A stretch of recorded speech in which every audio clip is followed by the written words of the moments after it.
सभी मसीह भाई बहनों को यीशु मसीह के नाम में मेरा वंदन है। प्रभु ने फिर से हमें सुंदर अवसर मौका प्रदान किया ताकि हम उसके वचनों के द्वारा हम कुछ सीखने पाएँ, समझने पाएँ और उसके अनुसार चलने पाएँ और अपने जीवन को आगे बढ़ाने पाएँ। प्रभु ने आज हमें सुंदर वचन के द्वारा बातचीत करने का ये अवसर दिया, उसके लिए प्रभु को धन्यवाद देना चाहता हूँ।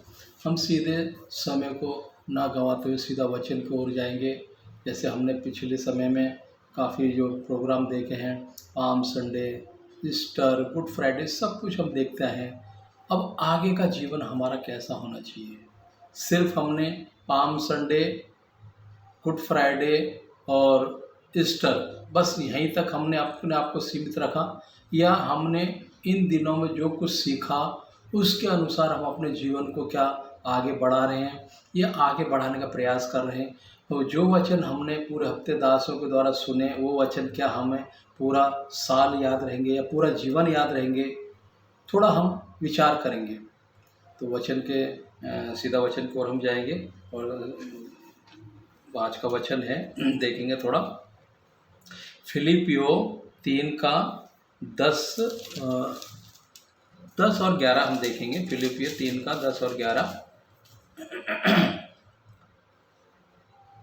ताकि मैं उसको और उसके मृत्युंजय की सामर्थ्य को और उसके साथ दुखों में सहभागी होने के मर्म को जानूं और उसकी मृत्यु की समानता को प्राप्त करूं, कि मैं किसी भी रीति से मरे हुओं में से जी उठने के पद तक पहुंचूं।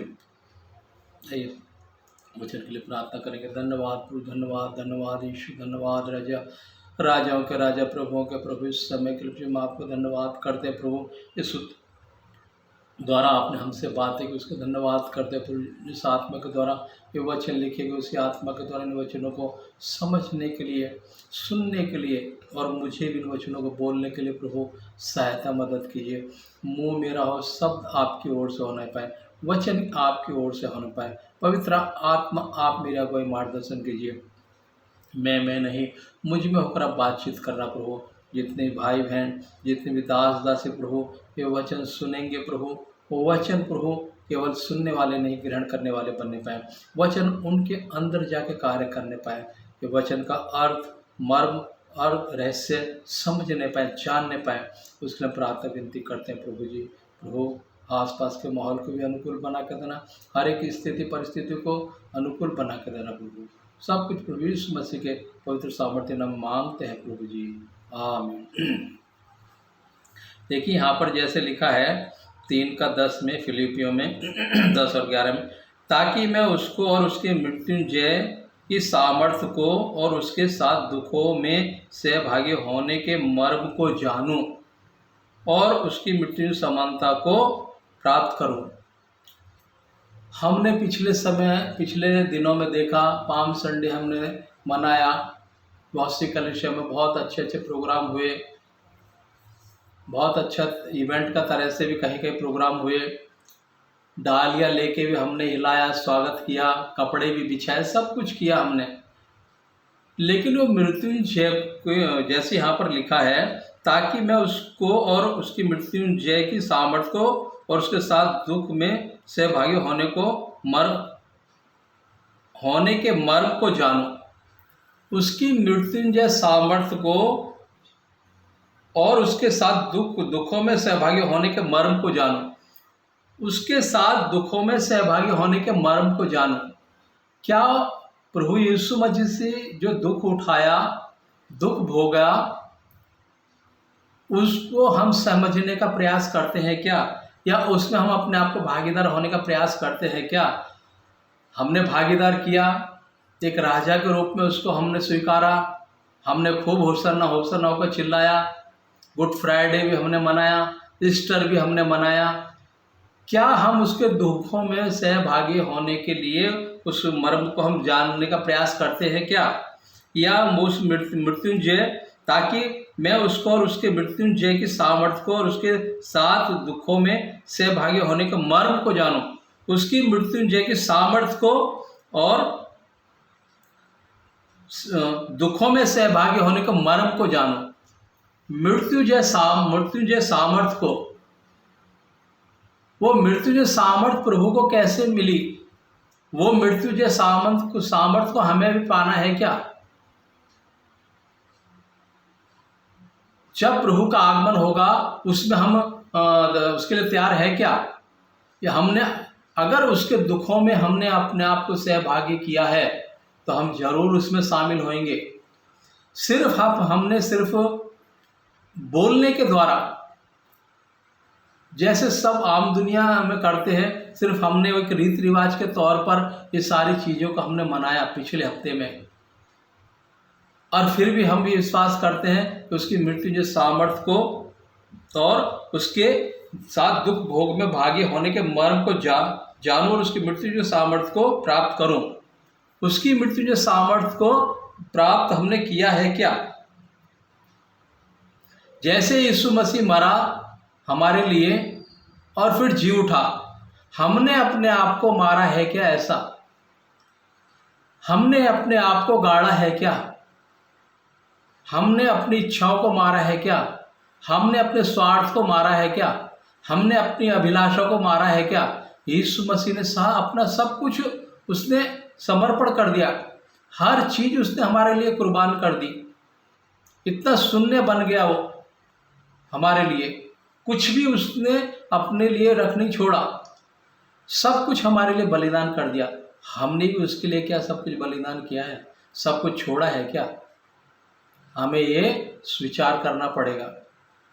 या हम इसी तरह से दिन प्रतिदिन चलते जाएंगे, अगला फिर पाम संडे आएगा, फिर ईस्टर आएगा, गुड फ्राइडे आएगा, फिर हम इसी रीति से मनाएंगे। हमने अपने आप को मारा है क्या यीशु मसीह में? हमने अपने आप को गाड़ा है क्या? पूरी तरह से हमने अपने आप को मारा है क्या? क्या कुछ चीज़ों के लिए हमने अपने आप को मारा है, या कुछ चीज़ों के लिए हमने अपने आप को गाड़ा है? पूरी चीज़ों के लिए नहीं, पूरे मन से नहीं। हमने सिर्फ अपने स्वार्थ के लिए यीशु मसीह को ग्रहण किया है। हमने अपने स्वार्थ के लिए यीशु मसीह में अपने आप को गाड़ा है, मारा है कुछ चीज़ों के लिए, या हमने सारे बातों के लिए यीशु मसीह में अपने आप को मारा है? अगर मारा है तो ये जो वचन है ये हमारे लिए है, आप सबके लिए है, मेरे लिए है। जैसे यहाँ पर लिखा है, ताकि मैं उसको और उसके मृत्युंजय की सामर्थ्य को और उसके साथ दुखों में सहभागी होने के मर्म को, दुखों में सहभागी होने के मर्म को, उस दर्द को हम महसूस किए हैं क्या? जो दर्द उसको कलवरी क्रूस पर उठाना पड़ रहा था, जो निंदा उसकी हो रही थी, ऐसी निंदा हमारी हुई है क्या? अगर हुई है तो हमने उसको सहा है क्या? हमने इतना सहन शक्ति रही है क्या? जैसे उसके मुंह पर थूक रहे थे, डंडे से मार रहे थे, सिरका पिला रहे थे, भाला उसके पसली में मार रहे थे, कीलों को गाड़ रहे थे, वो मर्म को हमने जाना है क्या? वो क्रूस की मृत्यु को वो मर्म को हमने जाना है क्या अपने जीवन में? अगर जाना है तो ये वचन हमारे लिए है सही मायने में। अगर नहीं जाना है तो ये वचन हमारे लिए नहीं है। जैसे यहाँ पर लिखा है 11 में कि मैं किसी भी रीति से मरे हुओं में से जी उठने के पद तक पहुंचूं।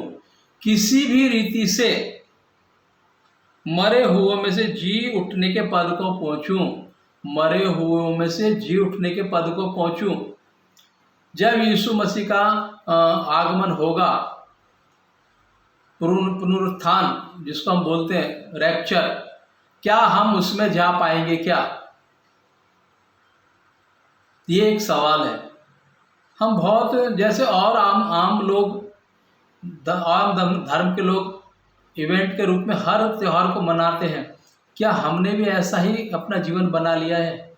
क्रिसमस आएगा तो हम एक त्यौहार के रूप में बनाते हैं, ईस्टर आएगा एक त्यौहार के रूप में, गुड फ्राइडे आएगा एक त्यौहार के रूप में, पाम संडे एक त्यौहार के रूप में।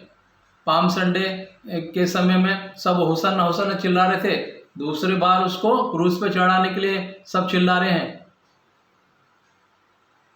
क्या हमने वो जो ताड़ना उस समय यीशु मसीह के शरीर पर, उसके जीवन पर, आत्मिक जीवन में पड़ रही थी, पिता को उसको बोलना पड़ गया, हे पिता तूने मुझे क्यों त्याग दिया। इतना तक मतलब वहां तक वो पहुंच गया, पिता ने भी उसको त्याग दिया।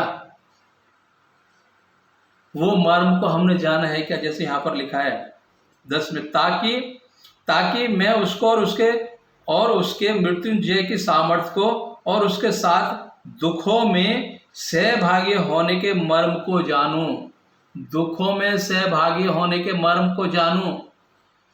क्या उसके दुखों में हम सहभागी होकर वो मर्म को हम जान पाए हैं क्या।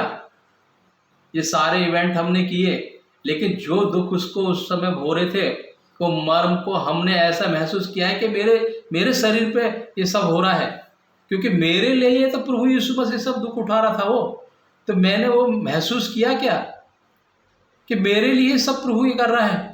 तो मैंने अपने शरीर, अपने देह, आत्मा में वो चीज को महसूस किया है क्या। खाली हमने एक हफ्ते सब कुछ छोड़ा, शोक मनाया, लेकिन उसके मर्म को हमने जाना क्या, उसके मर्म में हम सहभागी हुए क्या। अगर नहीं हुए तो हमें चिंता करना पड़ेगा। प्रभु का जब आगमन होगा तो ये सारी चीज़ें हमको, जो हम इवेंट करते हैं, जो हमें सब अच्छी बात है, करना है, लेकिन वो मर्म को भी हमें जानना है। वो मर्म को हमने जाने बिना ही सारी चीज़ें की तो किस लाभ का। आगे के वचन हम देखेंगे, ये सब चीज़ों के करने से हम क्या वो सिद्धता को पहुँचेंगे क्या, वो मृत्युंजय शरीर को प्राप्त करेंगे क्या।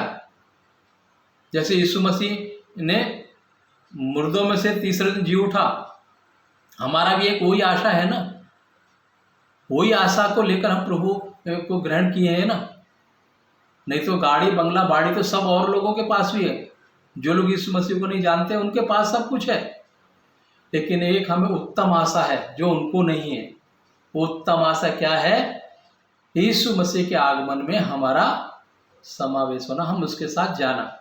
जहाँ मेरा प्रभु रहेगा वहाँ मैं भी रहूँगा। ये आशा हमको है, उनको नहीं है।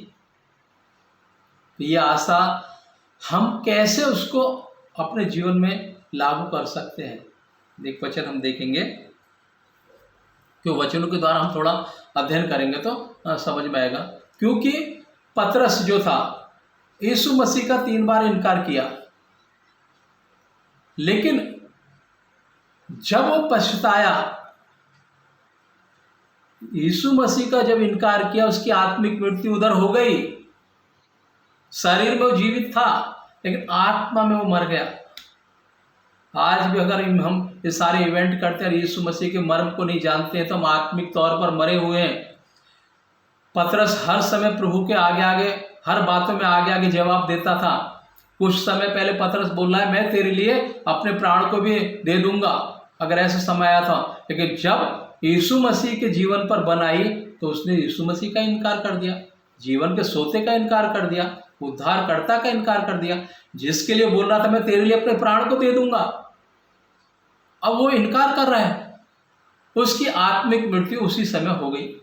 शरीर में वो जिंदा था, लेकिन आत्मा वो कैसे जिया। वो जब उसकी आत्मिक मृत्यु हो गई, उसको स्मरण आया, मैंने जीवन के सोते को त्याग दिया, मैंने अपने उद्धारकर्ता को त्याग दिया।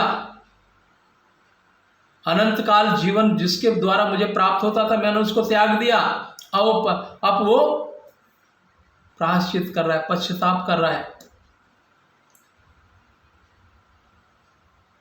फिर जब मरकुस के भवन में 120 लोग मिलकर प्रार्थना कर रहे थे, जब मरियम मगदलिनी कब्र के पास गई, तो सबसे पहला वर्ड क्या हुआ, बोला, मेरे चेलों को जाकर बता जी उठा है वो यीशु मसीह, प्रभु जी उठा है। पतरस का स्पेशल नाम लिया, पतरस को जाके बोल, क्योंकि पतरस से प्रभु बहुत कुछ आशा रखता था। हमसे प्रभु बहुत आशा रखता है। क्यों? अपने स्वरूप में हमें बनाया है, उसके मर्म को हम जानना बहुत जरूरी है। पतरस ने जब यीशु मसीह को क्रूस पर चढ़ा दिया, तब उसके मर्म को जान रहा है, तब उसको पहचान रहा है वो, और रो रहा है, अपने आप रो रहा है, पश्चाताप कर रहा है, प्रायश्चित कर रहा है। हमने ऐसा किया है क्या? इवेंट तो हमने बहुत मना लिए, प्रोग्राम हमने बहुत मना लिए, लेकिन उसके मर्म को, क्रूस के मर्म को हमने जाना है क्या? वो मृत्युंजय की सामर्थ्य को हमने, जैसे यहाँ पर लिखा है, मृत्युंजय की सामर्थ्य को, उसके और उसके साथ दुखों में सहभागी होने के मर्म को जानूं। हमने जाना है क्या? नहीं जाना है तो आज हम जानना आज से शुरू करेंगे। पतरस ने जाना, मन फिराकर वापस आया, प्रभु ने उसको खड़ा किया। एक ही सुसमाचार में 3000 लोगों को लेकर आया, 3 बार इनकार करने वाला 3000 लोगों को लेकर आया। वही पतरस जब उसको मारा, बोला मैं प्रभु इस योग्य नहीं कि मुझे सीधा क्रूस पे लटका के मारो, मुझे उल्टा करके क्रूस पे उल्टा लटका के मारो। वही पतरस, तो उसने मृत्युंजय सामर्थ को प्राप्त किया। उसके जैसे यहाँ पर लिखा है, ताकि मैं और उसके मृत्युंजय की सामर्थ्य को और उसके साथ दुखों में सहभागी होने के मर्म को जानूं और उसकी मृत्यु की समानता को प्राप्त करूं, उसकी मृत्यु का समानता को प्राप्त करूं। पतरस ने उस समय जान लिया,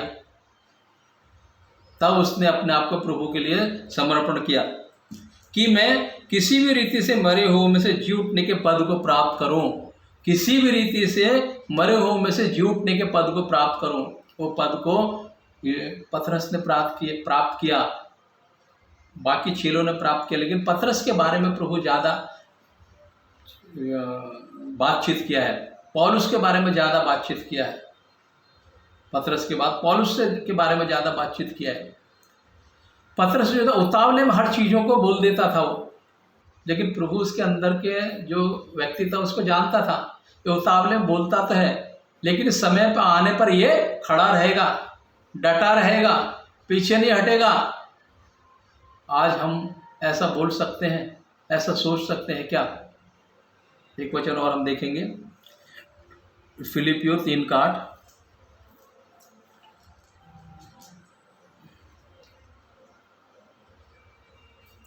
हालेलुया।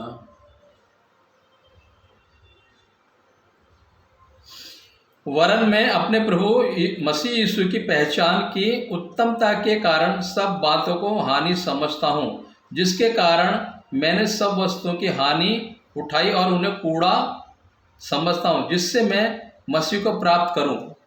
देखिए यहाँ पर फिलिपियों 3:8 में क्या पौलुस क्या बोल रहा है? वरन मैं अपने प्रभु मसीह यीशु की पहचान की उत्तमता के कारण सब बातों को मसीह के अलावा सब बातों को हानि समझता है। वो मसीह के अलावा जो भी चीज़ उसके जीवन में सब हानि के लिए है, उनको कूड़ा कर समझता है। लेकिन हम मसीह के अलावा सब चीज़ हमारे लिए ठीक है, हमारे जीवन में सब हमारे जीवन में चाहिए, मसीह को छोड़कर हमें सब चाहिए। ऐसा है तो ये वचन हमारे लिए है। आज हमें ये वचन के द्वारा प्रभु बातचीत कर रहा है। जैसे यहाँ पर लिखा है, वरन मैं अपने प्रभु यीशु मसीह की पहचान की उत्तमता के कारण सब बातों को हानि समझता हूँ, जिनके कारण मैंने सब वस्तुओं को हानि उठाई और उन्हें कूड़ा समझता हूँ, जिससे मैं मसीह को प्राप्त करूँ। जो चीज़ हमारे लिए फायदे की है, जो चीज़ हमारे लिए मतलब इंजॉय की है, उन चीज़ों को हमने छोड़ा है क्या? पौलुस उन्हीं बातों के लिए बोला है जिनसे हमें ज़्यादा आनंद होता है, ज़्यादा खुशी मिलती है। किनसे खुशी ज़्यादा मिलती है? हम अगर चर्च में 1 घंटा प्रार्थना के लिए बैठे तो हमें नींद आती है। चर्च एक अच्छा स्थान है सोने की जगह। अगर किसी को नींद नहीं आती उसको चर्च में लेकर जाओ, आराम से 2 घंटा सोएगा वो। हमको सब चीज़ चाहिए, लेकिन वचन से हमको बहुत बड़ी एलर्जी है। वचन हम 1 घंटा नहीं सुन सकते, सीरियल प्रोग्राम हम 2-2, 3-3 घंटा देख सकते हैं, लेकिन वचन सुनने के लिए हमारे पास 1 घंटा तो बहुत हो गया, आधे घंटे का भी समय नहीं है। पौलुस उन्हीं चीज़ों के लिए बारे में बोल रहा है। जैसे यहाँ पर 8 में पौलुस कह रहा है, हालेलुया, वरन मैं अपने प्रभु मसीह यीशु की पहचान की उत्तमता के कारण सब बातों को हानि समझता हूँ, जिसके कारण मैंने सब वस्तुओं की हानि उठाई और उन्हें कूड़ा समझता हूँ, जिससे मैं मसीह को प्राप्त करूँ। उन सब चीज़ों को जो उसके लिए लाभ की थी, मसीह में आने के बाद में पौलुस ने सबको छोड़ दिया। अच्छा वो वहाँ का रोमियो सरकार में एक अधिकारी था, वो अच्छा उसका बिजनेस था, लेकिन प्रभु के लिए उसने सब छोड़ दिया। प्रभु के लिए हमने सब छोड़ा है क्या? अगर मौका मिले तो हम प्रभु को ही छोड़ देंगे, बाकी सब चीज़ों को अपनाएंगे। आज भी बहुत लोग उसके पीछे भाग रहे हैं। क्या हमारा जीवन ऐसा है क्या? एक वचन और हम देखेंगे, 2 कुरिन्थियों 1:5। 2 कुरिन्थियों 1:5।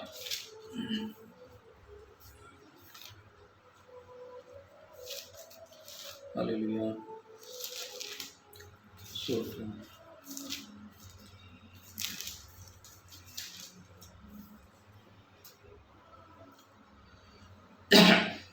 क्योंकि जैसे मसीह के दुखों में हम अधिक सहभागी होते, वैसे ही हम शांति में भी मसीह के द्वारा अधिक सहभागी होते हैं। जैसे हम उसके दुखों में सहभागी होते हैं, वैसे उसकी शांति में भी अधिक सहभागी होंगे। हमने जैसे पहले वचन पढ़ा, हम उसके दुख मर्म को अगर हमने जाना है तो उसकी शांति में भी हम सहभागी होंगे। उसके दुखों को हमने जाना है, अपने जीवन में महसूस किया है, तो उसकी शांति को भी हम अपने जीवन में महसूस कर पाएंगे। अगर हमने वो सब चीज़ों को महसूस किया है, वो सब चीज़ों को हमने झेला है, वो सब समस्याओं से हम गुजर कर मसीह में आगे बढ़ रहे हैं, थोड़ा सा कष्ट आया, थोड़ा सी सताव आया, ताड़न आया, हमने अपने विश्वास को कमज़ोर कर दिया, हमने प्रार्थना के जीवन को कमज़ोर कर दिया। अगर ऐसा है तो हमें ये वचन के द्वारा आज प्रभु बातचीत कर रहा है। क्या बातचीत कर रहा है? क्योंकि जैसे मसीह के दुखों में हम अधिक सहभागी होते हैं, वैसे ही हम शांति में भी मसीह के द्वारा अधिक सहभागी होते हैं। शांति में भी मसीह के द्वारा अधिक सहभागी, खाली सहभागी नहीं, अधिक सहभागी होते हैं यदि हम उसके दुखों में सहभागी होते हैं। हम उसके दुखों में सहभागी होने का क्या? अगर मसीह के नाम से हमें कोई कुछ बोल रहा है या हमें ताड़ना दे रहा है या हमें कुछ सताव का सामना करना पड़ रहा है, यहाँ तक कि हमें उसने शारीरिक तौर पर भी उसने हमें चोट पहुँचाई है, हमें मारा भी है, तो अगर हम उसके दुखों में शामिल होते हैं तो उसकी शांति में भी शामिल होंगे। लेकिन आज तो हम अगर थोड़ा कोई हमें कुछ बोल दिया तो हम सीधा कुछ ना कुछ उपाय ढूंढते हैं, कुछ ना कुछ हम उपाय ढूंढते हैं, इधर उधर सलाह मशवरा लेते हैं, बहुत कुछ आगे बढ़ जाते हैं, लेकिन उसके दुखों में हम सहभागी होना नहीं चाहते हैं। अगर उसके दुखों में सहभागी होंगे तो जैसे यहाँ पर लिखा है, सहभागी होते हैं,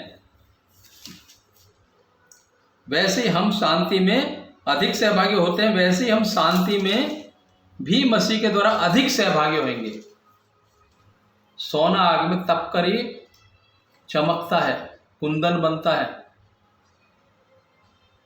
हम सब आशीष चाहिए, लेकिन जब थोड़ा दुख आया तो यीशु मसीह कहाँ है हमको पता ही नहीं है, चर्च का रास्ता किधर हमको मालूम ही नहीं है।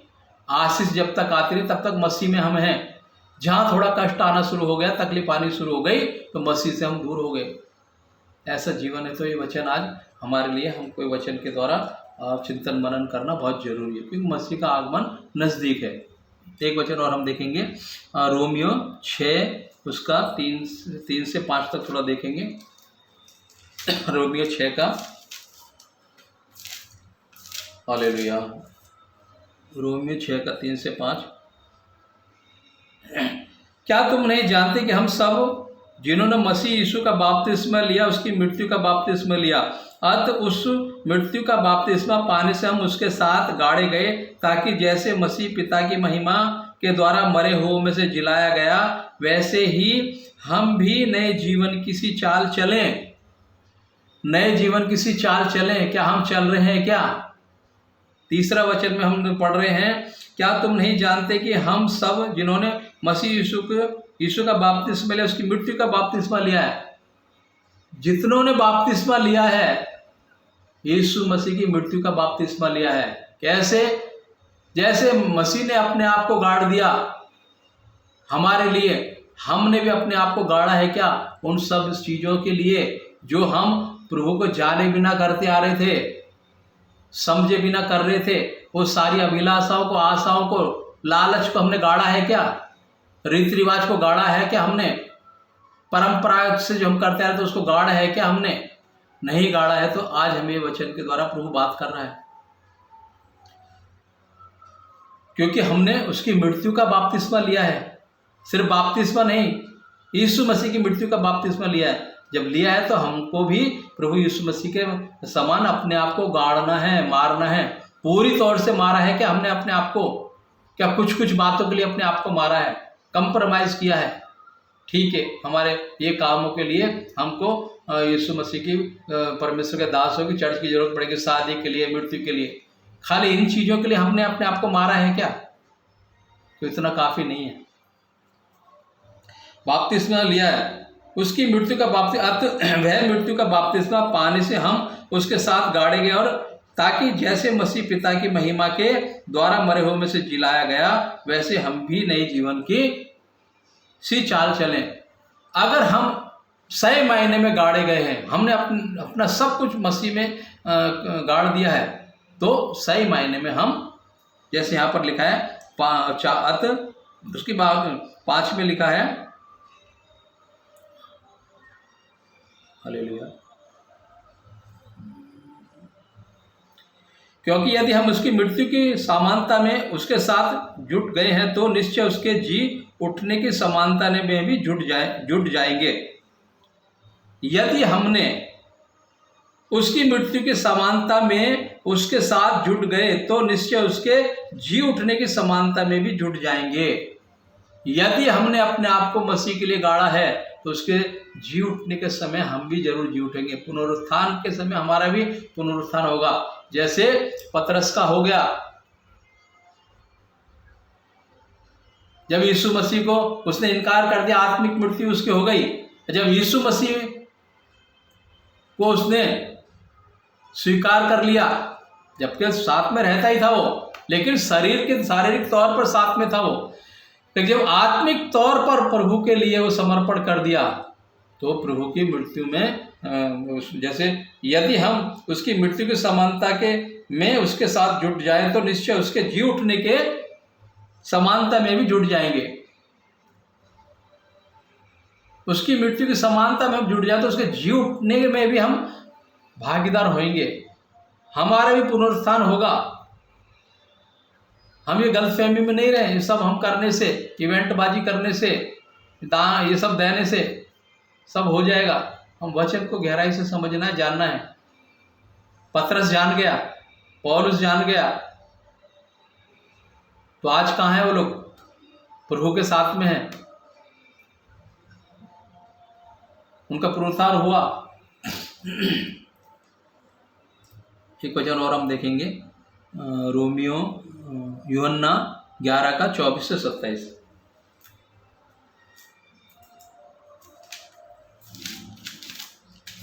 ग्यारह का 24 से 27 तक थोड़ा।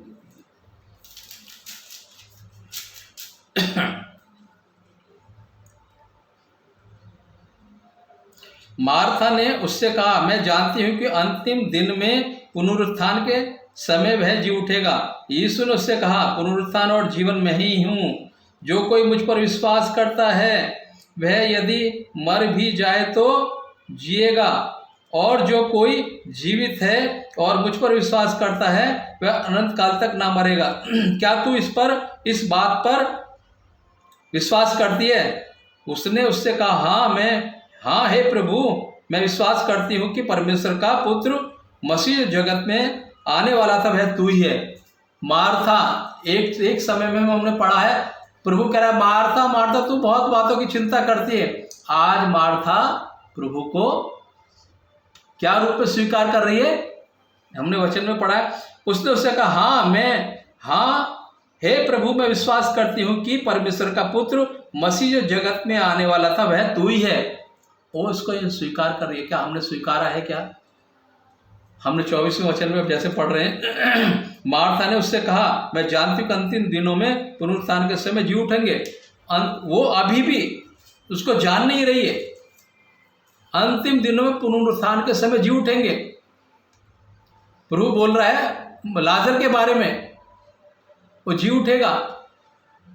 लेकिन मार्था वो आगे के बारे में बात कर रही है, अंतिम दिनों पुनरुत्थान में हम जी उठेंगे। लेकिन यीशु मसीह उसको बोल रहा है, जीवन का सोता सामने खड़ा है। यीशु ने उससे कहा पुनरुत्थान और जीवन मैं ही हूं, जो कोई मुझ पर विश्वास करता है वह यदि मर भी जाए तो भी वह तो भी जाए तो भी जिएगा। और जो कोई जीवित है और मुझ पर विश्वास करता है वह अनंत काल तक ना मरेगा। यीशु मसीह से बोल रहा है मैं ही हूँ जीवन, मैं ही हूँ पुनरुत्थान हूँ। क्या तू विश्वास करती है? क्या हमने विश्वास किया है? क्या 8 दिन हमने खूब इवेंटबाजी करी, हमने विश्वास किया क्या? ये वचन के आधार पर हमने अपने जीवन को आगे चलने के लिए विश्वास के द्वारा आगे बढ़ने का हमने प्रयत्न किया है क्या? क्या अगले साल फिर हम वही काम करना है? फिर ऐसे ही जीवन बीतते बीतते जाएगा। एक असल चीज प्रभु पूछ रहा है आज, क्या विश्वास किया है क्या? मार्था ने तो विश्वास किया, हाँ प्रभु तू ही है, मैं विश्वास करती हूँ। जबकि एक समय में वो प्रभु उसके लिए बोलता है मार्था तू बहुत चिंता करती है, लेकिन उत्तम भाग को मरियम ने चुन लिया है। लेकिन आज मार्था ने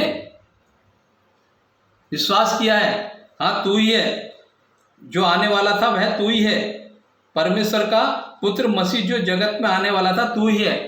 मार्था विश्वास कर रही है, हमने विश्वास किया। हमने रातों रात घूमे ईस्टर के दिन। क्या यीशु मसीह हमारे जीवन में आया है? क्या हमने उसको धारण किया है? क्या हमने बपतिस्मा लेने के टाइम पे उसको अपने आप को गाड़ा है? क्या अपने आप को मारा है? क्या पूरी तौर से हमने अपने आप को मारा है? क्या जैसे यीशु मसीह पूरी तौर से मरा कलवरी क्रूस पर, जो लोग चढ़ाए जाते थे, बहुत कठिन मृत्यु थी वो, इतनी आसानी से मरता नहीं था कोई भी। इसलिए वो उनको जो दूसरे लोग थे उनके टांगों को तोड़ दिया गया ताकि इनको भाग नहीं जाए, क्योंकि शब्द का दिन था। लेकिन जब यीशु मसीह के पास गए तो वो मरा हुआ है, क्योंकि उसने पूरी तौर से अपने आप को मार दिया, तभी हमारा उद्धार हुआ।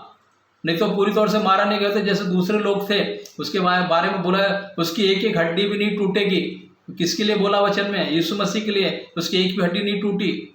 जो 2 थे साथ में उनकी हड्डियों को तोड़ा गया, लेकिन यीशु मसीह की एक भी हड्डी नहीं टूटी, क्योंकि वो जीवित था ही नहीं क्रूस पर। उसने अपने आप को पूरी तौर से मार दिया। हमने अपने आप को पूरी तौर से मारा है, गाड़ा है क्या बपतिस्मा लेने के टाइम पर? नहीं। तो हमें सोचना पड़ेगा। तभी प्रभु के द्वारा, क्रूस की मृत्यु के द्वारा हमारा छुटकारा उद्धार हो, क्योंकि पूरी तौर से उसने अपने आप को हमारे लिए मार दिया। हमने भी यीशु मसीह के लिए अपने आप को ये सारी अभिलाषाओं से, सांसारिक बातों से अपने आप को मारा है क्या? गाड़ा है क्या? नहीं। तो आज हमें सोचना पड़ेगा, विचार करना पड़ेगा। औरों की तरह हम अपना जीवन को नहीं बिता सकते हैं, नाश नहीं कर सकते हैं। जैसे और हर साल उनके त्यौहार आ रहे हैं, हर साल मना रहे हैं, हमारा भी ऐसा ही है क्या? अगर ऐसा है तो वचन के द्वारा हमको आज प्रभु बात कर रहा है। एक वचन और हम देखेंगे, रोमियो 6:5।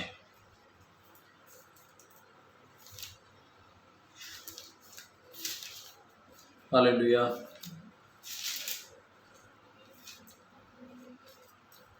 स्तोत्र।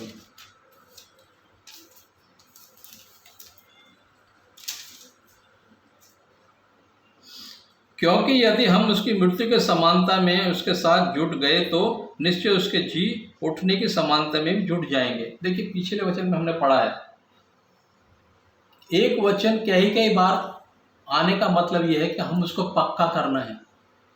कोई चीज 2 या 3 बार जब बोली जाती है पक्का करने के लिए, इसलिए वचन हमने पहले ही पढ़ा, दोबारा भी वचन हमारे सामने आ रहा है। अगर उसकी समानता, जैसे यहाँ पर लिखा है, क्योंकि यदि हम उसकी मृत्यु की समानता में उसके साथ जुट गए तो निश्चय उसके जी उठने की समानता में भी जुट जाएंगे।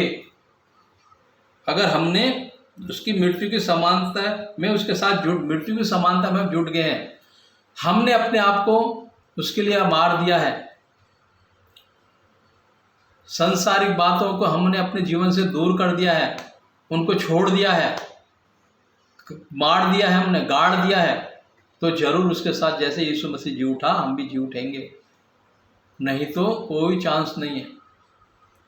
एक वचन और हम देखेंगे, प्रकाशित वाक्य है 20 का 5 और 6। प्रकाशित वाक्य है 20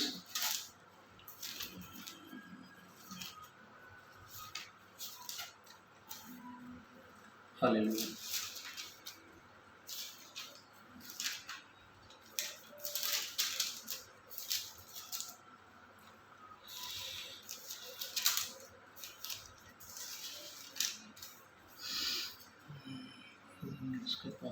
बीस का 5 और 6।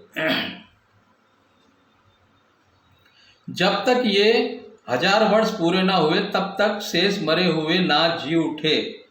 यह तो पहला पुनरुत्थान है, धन्य और पवित्र वह है जो इस पहले पुनरुत्थान का भागी है।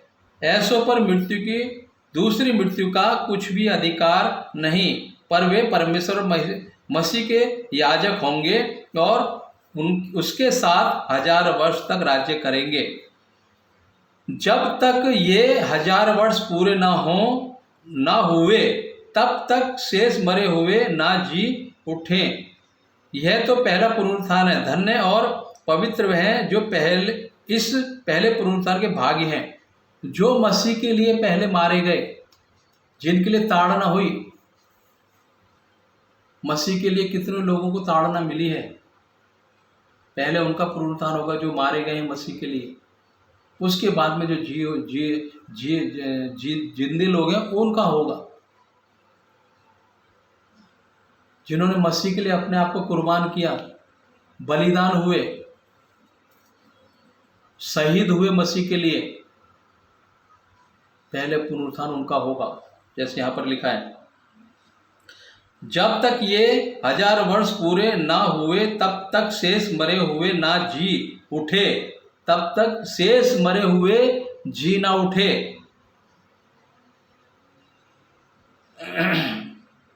यह तो पहला पुनरुत्थान है, धन्य और पवित्र वह है जो इस पहले पुनरुत्थान का भागी है। ऐसों पर दूसरी मृत्यु का कुछ भी अधिकार नहीं, पर वे परमेश्वर की और मसीह के याजक होंगे और उसके साथ 1000 वर्ष तक राज्य करेंगे। जो मसीह के लिए ताड़ना सहते सहते बलिदान हो गए, ऐसे लोग ही मसीह के साथ 1000 वर्ष तक राज्य करेंगे, क्योंकि पहला जी उठेंगे वही लोग जो मारे गए हैं प्रभु के नाम के लिए। उनको शहीद किया है, उनको ताड़ना मिली है, बहुत से दासों को आरे से चिरवाया, बहुत सौ का सर कलम किया, आग में डाला। तो वो पुनरुत्थान अगर होना है तो हमारा जीवन कैसा होना चाहिए, एक वचन और हम देखेंगे। तो प्रकाशित वाक्य 20 का 12 और 13।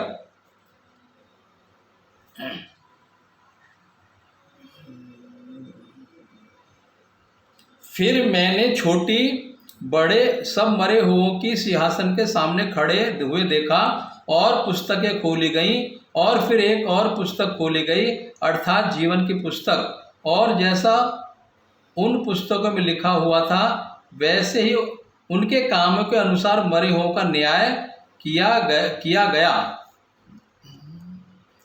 गया। समुद्र ने उन मरे हुओं को जो उसमें थे दे दिया, और मृत्यु और अधोलोक ने उन मरे हुओं को जो उनमें थे दे दिया, और उनमें से हर एक के कामों के अनुसार उनका न्याय किया गया। हर एक के कामों के अनुसार न्याय किया गया। अभी यीशु मसीह दोबारा आने वाला है तो आशीष के लिए नहीं, न्याय के लिए आएगा। कामों के अनुसार न्याय होगा।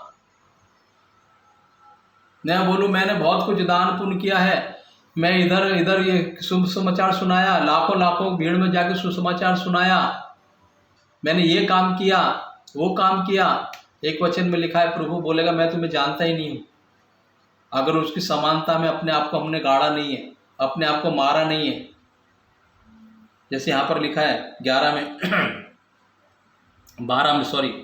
और 13 में, फिर मैंने छोटे बड़े सब मरे हुओं की सिंहासन के सामने मरे हुओं को सिंहासन के सामने खड़े हुए देखा, और पुस्तकें खोली गई। एक पुस्तक नहीं है, पुस्तकें खोली गई। क्या ही पुस्तक हैं स्वर्ग में?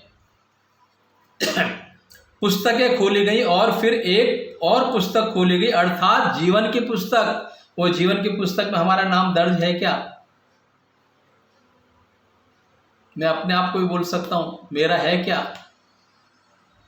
वो जीवन की पुस्तक में हमारा नाम होना जरूरी है। उसके लिए हमने कभी प्रभु से प्रार्थना की है क्या?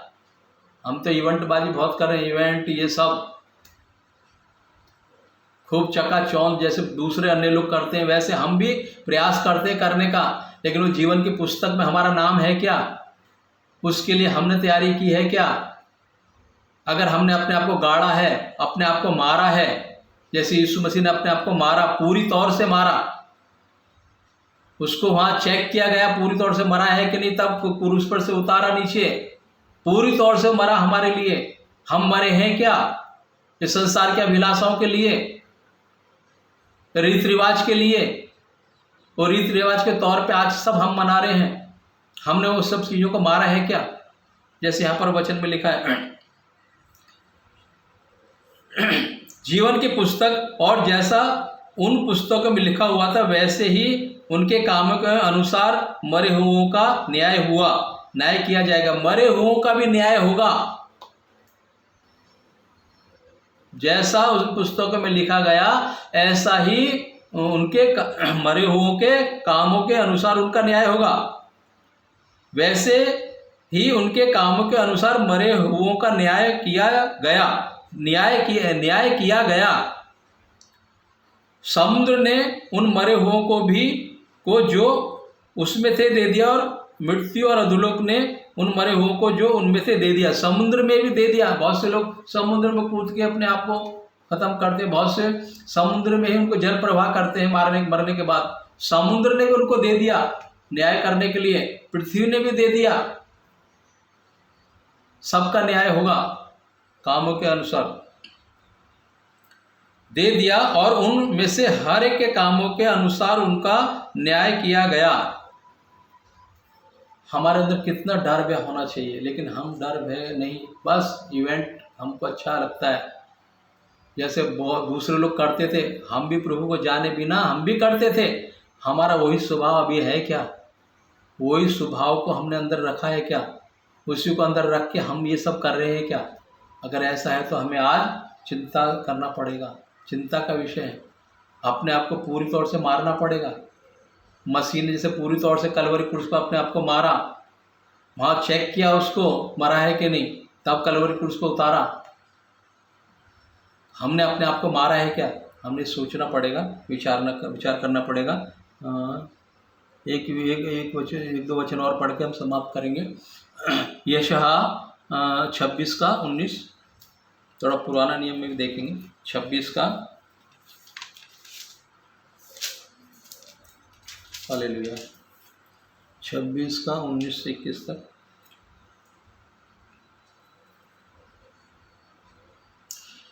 तेरे मरे हुए लोग जीवित होंगे, मुर्दे उठ खड़े होंगे। हे मिट्टी में बसने वालों, जाग कर जय जयकार करो, क्योंकि तेरी ओस ज्योति से उत्पन्न होती है, और पृथ्वी मुर्दों को लौटा देगी। पृथ्वी मुर्दों को लौटा देगी।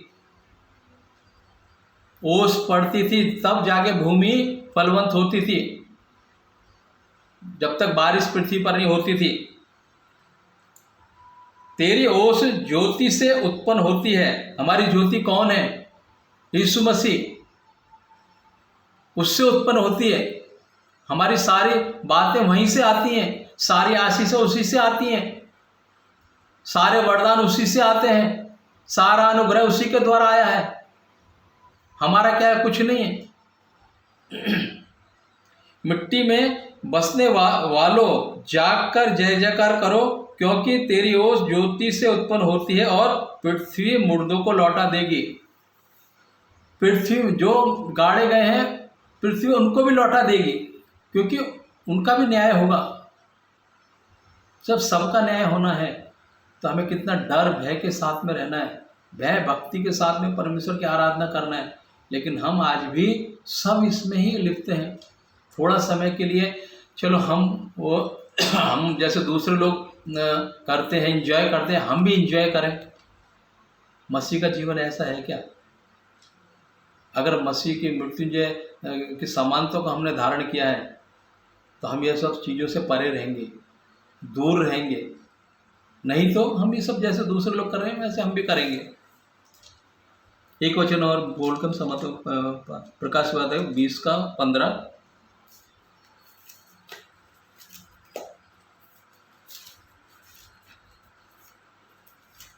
हालेलुया।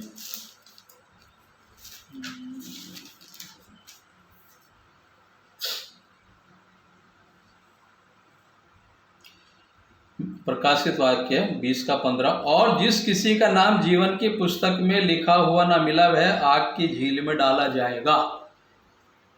सबसे बड़ा सवाल ये है, जिस किसी का नाम जीवन की पुस्तक में नहीं मिला वो आग की झील में डाला जाएगा।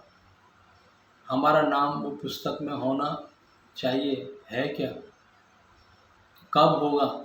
जब हम ये सारी चीज़ों को अपने जीवन में धारण करेंगे। यीशु मसीह की मृत्युंजय की समानता में हम अपने आप को लेकर जाएंगे, मैं उसके मर्म को महसूस करेंगे। जैसे यहाँ पर फिलिप्पो की पत्री में लिखा है, फिलिप्पोस लिखता है जैसे